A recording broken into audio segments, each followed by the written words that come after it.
আপনি রীতিমতো আমাকে একটা সম্পূর্ণ সংজ্ঞা দিলেন আর এই ব্যাপারে সমস্ত সমস্যা ও তথ্য আমাকে জানালেন। আরেকটা বিষয় আছে যেটা আমাকে সত্যি ভাবায়। বিষয়টা খুবই সাধারণ। বিষয়টা হলো যে আমি জানি মানুষকে সহজেই ক্ষমা করে দেওয়া উচিত, কিন্তু কাকে ক্ষমা করবেন? বেসিক্যালি যেটাকে বলা হয় ক্ষমা করার গুণ, কারণ সাধারণ সমস্যাটা কমন কিন্তু করাটা কঠিন। না না না, আমি জানি আপনি কি বলতে চলেছেন। দেখুন, কখন আমি আপনাকে ক্ষমা করব, প্রথমে আপনাকে দোষী হিসেবে দেখব কোনো কারণে, তারপরে ক্ষমা করার চেষ্টা করব। কেন এই সমস্যা?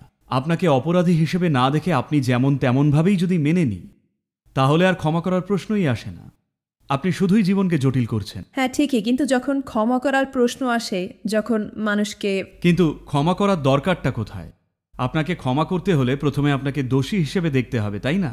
আপনাকে দোষী হিসেবে দেখব না, জীবনে যা চান তাই করুন, কারণ আপনি যেটা ভালো বোঝেন সেটাই করছেন। এর চেয়ে ভালো কিছু জানলে সেটাই করতেন। তো ভালো যা জানেন সেটাই আপনি করছেন। আমি কেন নিজের মনে মনে আপনাকে দোষী হিসেবে দেখে তারপর আবার ক্ষমা করতে যাব? এইসব জীবনকে অযথা জটিল করা।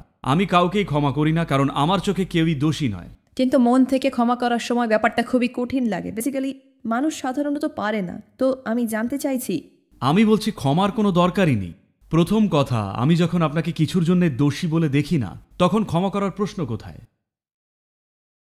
যখন আপনি যেমন আছেন সেভাবেই আপনাকে মেনে নিই, সে যেমনই হন, তখন ক্ষমা করার দরকার থাকে না। না, আমার বয়ে গেছে আপনি কেমন, আপনি যেমনই হন আমার আপত্তি নেই, কারণ আপনি সেই রকমই। মানুষ এমনই হয়ে থাকেন।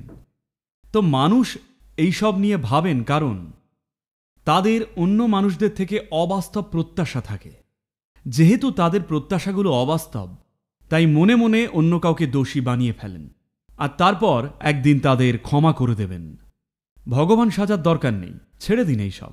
মানুষকে মেনে নিন যেমন আপনি নিজে। আপনিও তো নিখুঁত নন, তেমনই চারপাশের বাকি সবাইও তাই। তাদের মেনে নিন, পারলে তাদের সঙ্গে লেনদেন করুন, চুক্তি করুন, ব্যবসা করুন, চাইলে সম্পর্ক গড়ে তুলুন, সেটা ভালো। যদি না পারেন, ঠিক আছে, তাদের একা ছেড়ে দিন। সবাই আপনার মতো ভাবলে কত ভালো হতো সদ্গুরুজি, আর এটাই আপনাকে অনেকের থেকে আলাদা করে তোলে। আমরা আপনার কাছে সাহায্য চাইতে আসি, শিখতে আসি। না, আমি বলছি আপনি অযথা নিজের মনে জটিলতা সৃষ্টি করছেন, আর চিরকাল সেটার সাথে লড়ছেন। কারণ একবার কাউকে নিজের মনে অপরাধী ভাবতে শুরু করলে, আপনি যতই ক্ষমা করার ভান করুন না কেন, আপনার মন থেকে কিন্তু সেটা সরবে না। সত্যি সত্যি অসংখ্য ধন্যবাদের জন্যে।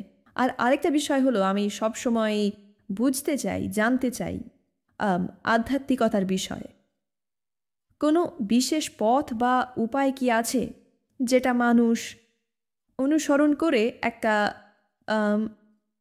সচেতন বা চেতনা পেতে পারেন? কেউ আধ্যাত্মিক হওয়ার দিকে এগোলে বা চেষ্টা করলে কোনো পথ কি আছে বা কোনো উপায় আছে? দেখুন, আধ্যাত্মিকতা কোনো মতবাদ বা ওইরকম কিছু নয়, বা এটা একগুচ্ছ নীতিকথাও নয়, এমনকি এটা মন্দির, মসজিদ বা গির্জা যাওয়াও নয়। আধ্যাত্মিক প্রক্রিয়া মানে এটাই যে এই শরীরটা আপনি একটা সময় ধরে জড়ো করেছেন। জন্মানোর সঙ্গে সঙ্গে এরকম ছিলেন না, আপনি ধীরে ধীরে এটা গড়েছেন। কি দিয়ে? যা খাবার খাই তাই দিয়ে, ঠিক? যাই আমরা জড়ো করি না কেন, সেটাকে আমরা বলে দাবি করতে পারি। কিন্তু যদি বলি সেটা আমি, সেটা তো বোকা বোকা, তাই না? যেমন যদি বলি এই জামাটা আমি, এই জামাটা আমার বললে ঠিক আছে, কিন্তু জামাটা আমি বললে সেটা তো পাগলামি। তো এই শরীরটা আমার, এটা ঠিক আছে, কিন্তু এইটাই আমি, এটা পাগলামি। তো যদি বোঝেন আপনার শরীর একটা সংগ্রহ, আর তার সঙ্গে যদি বোঝেন মনে যা আছে সেটাও বাইরে থেকে জোগাড় করা, তো মন বলে যেটা দেখছেন সেটা বাইরে থেকে সংগ্রহ করা, আপনার শারীরিক জিনিসগুলো বাইরে থেকে সংগ্রহ করা। কিন্তু আপনি কে সেটা এখনো আপনার অভিজ্ঞতায় আসেনি। যখন সেটা অভিজ্ঞতায় আসে তখন আমরা বলি আপনি আধ্যাত্মিক প্রক্রিয়ায় আছেন। ব্যক্তিগতভাবে আমার এটা বেশ কঠিন লাগে, কারণ আমি অনেক রকম পথ ট্রাই করেছি। আমরা সবাই প্রতিনিয়ত... হয়তো সেটাই আসল সমস্যা, আপনি অনেক কিছু ট্রাই করছেন। এটা অনেকটা, দেখুন, যদি এই জমিটা খুঁড়ে জল পেতে চান তাহলে অবশ্যই একটা জায়গায় খুঁড়ুন। যদি দুদিন অন্তর 10টা জায়গায় ঘুরে খুঁড়তে থাকেন তাহলে প্রচুর ফাঁকা গর্ত পাবেন। কিন্তু জল পাবেন না।